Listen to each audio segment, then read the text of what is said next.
अब आपको एक खबर देने जा रहा हूं। खबर बड़ी है, मैं आपके इस खबर के बाद आपको सारी बात की समझ लग जाएगी कि आइंदा वजीर आजम कौन होगा। जो मैं बार बार कहता हूं ना कि आइंदा वजीर आजम मियां नवाज शरीफ नहीं है, तो उसके पीछे बड़ी दलील है।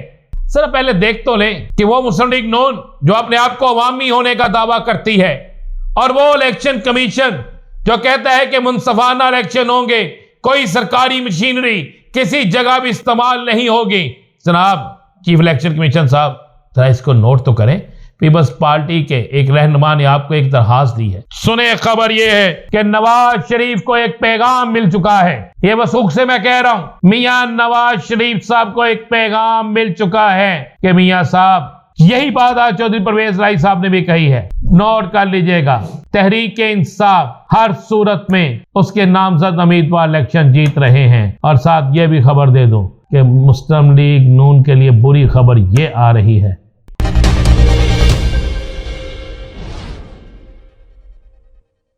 बिस्मिल्लाहिर्रहमानिर्रहीम, अस्सलातु वस्सलामु अलैका या सय्यदी या रसूल अल्लाह, अस्सलातु वस्सलामु अलैका या सय्यदी या हबीब अल्लाह। तमाम सुनने वालों को अस्सलाम वालेकुम। मैं हूं राना अज़ीम और आप देख रहे हैं राना अज़ीम ऑफिशियल यूट्यूब चैनल और फेसबुक पेज। मैंने अपने कल के दोनों व्लॉग्स में आपको मुख्तलिफ हलकों की सूरत हाल बताई थी।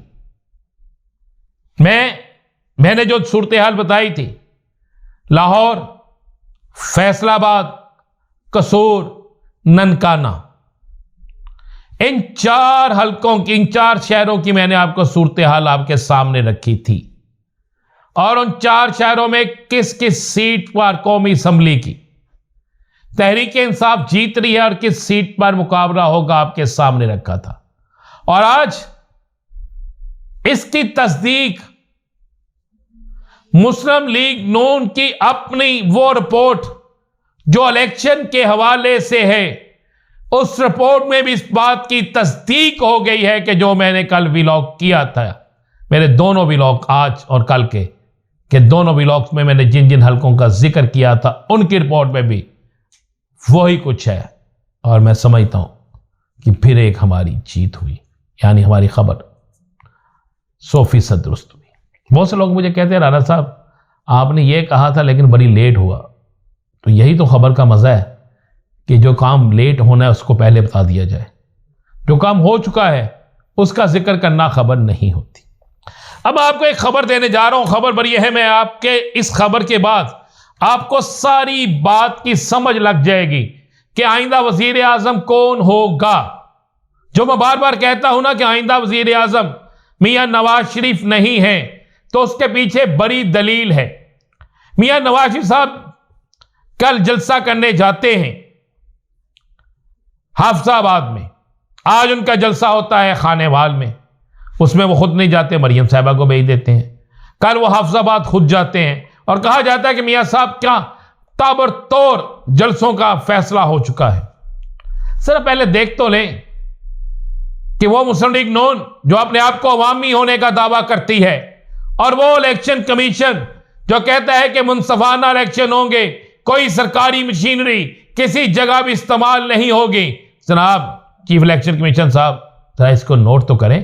पीपल्स पार्टी के एक रहनुमा ने आपको एक दरखास्त दी है। ये मेरे पीछे आपको दरखास्त नजर आ रही है।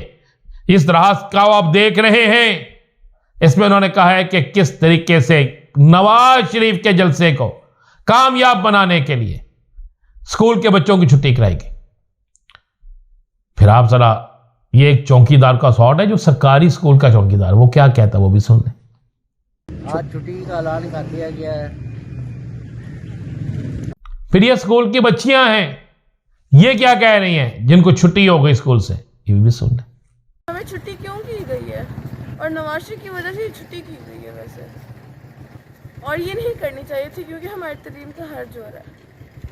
फिर क्या उस जलसागाह के अंदर सरकारी मुलाजमीन की हाजिरी नहीं लगी? क्या स्कूल के बच्चों को जबरदस्ती वहां जाने का नहीं कहा गया?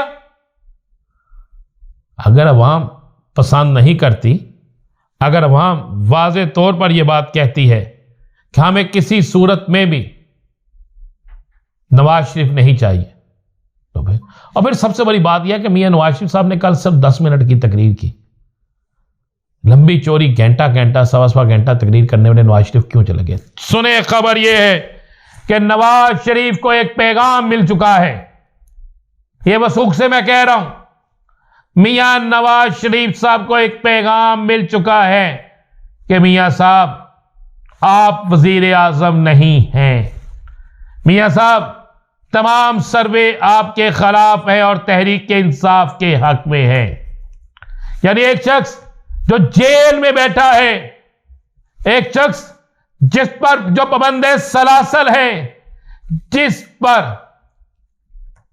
इतनी सख्ती है जिसकी इंतहा कोई नहीं, लेकिन इसके बावजूद भी किस तरीके से वो शख्स हावी है कि नवाज शरीफ हर चीज मिलने के बावजूद भी नवाज शरीफ साहब को कह दिया गया कि आप वजीर आजम नहीं। यह हम आपको मुसद्दक़ा इतला दिया। तभी मियाँ साहब ने तकरीर भी मुख्तसर कर दी और तभी मियाँ साहब ने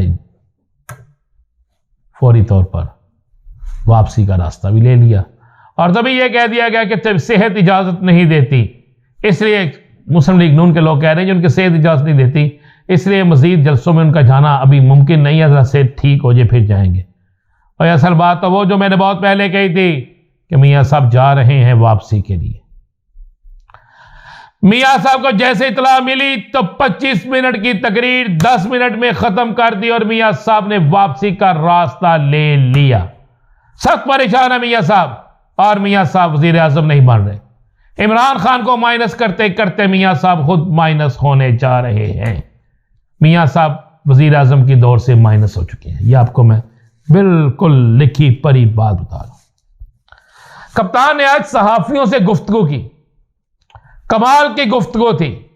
कप्तान ने क्लियर होकर यह बात की कि पाक फौज मेरी है, मैं पाक फौज के एक एक सिपाही की इज्जत करता हूं, मैं पाक फौज के उन तमाम जवानों के साथ हूं जो सरहदों पे खड़े होते हैं। कप्तान ने तो आज वाजे कह दिया कि ये जितनी मर्जी सख्तियां कर, जो मर्जी कर ले, 8 फरवरी का दिन पाकिस्तान के अंदर तब्दीली का दिन होगा।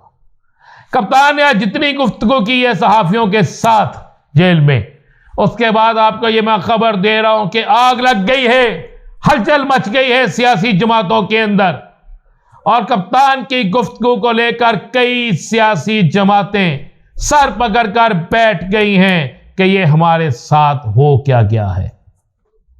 और ऊपर से तहरीक इंसाफ ने ऐसी मजेदार कैंपेन शुरू कर दी है कि कल सुबह जब आप सो के उठेंगे तो आपको आपके मोबाइल पर आपको गली मोहल्लों में नजर आएगा कि तहरीक इंसाफ के उम्मीदवार की कैंपेन कितनी मजबूती से चल रही है। आज तो डॉक्टर यास्मीन राशिद ने कह दिया कि मैं एक 85 साल औरत हूं और मुझसे भी डरते हैं नवाज शरीफ। आज इस तरीके से ख्याल आसरू साहब को गिरफ्तार किया गया, क्या इलेक्शन कमीशन को नजर नहीं आया? अच्छा, इन तमाम चीजों के बावजूद भी, इन तमाम मामलात के बावजूद भी मैं आपको यह खबर दे रहा हूं, नोट कर लीजिएगा। यही बात आज चौधरी परवेज राय साहब ने भी कही है, नोट कर लीजिएगा। तहरीक इंसाफ हर सूरत में उसके नामजद उम्मीदवार इलेक्शन जीत रहे हैं। और साथ यह भी खबर दे दो कि मुस्लिम लीग नून के लिए बुरी खबर यह आ रही है कि नून लीग को एक बहुत बड़ा झटका लगने वाला है। झटका किस चीज से लगने वाला है? झटका इस चीज से लगने वाला है कि नून लीग को यह खबर मिलने वाली है कि तहरीक इंसाफ को महसूस नशिस्तें मिल सकती हैं, क्योंकि आज नून लीग की हल्की सी इतला मिली है कि तहरीक इंसाफ एक नया गेम खेलने वाली है और इस नए गेम के बाद सारी बाजी उठ जाएगी। किस तरह उल्टेगी बताएंगे आपको अगले व्लॉग में, लेकिन अगले व्लॉग में आपको बताऊंगा कि पीके किसका है, क्या फैसला होने जा रहा है। इजाजत दीजिए, अल्लाह हाफ़िज़।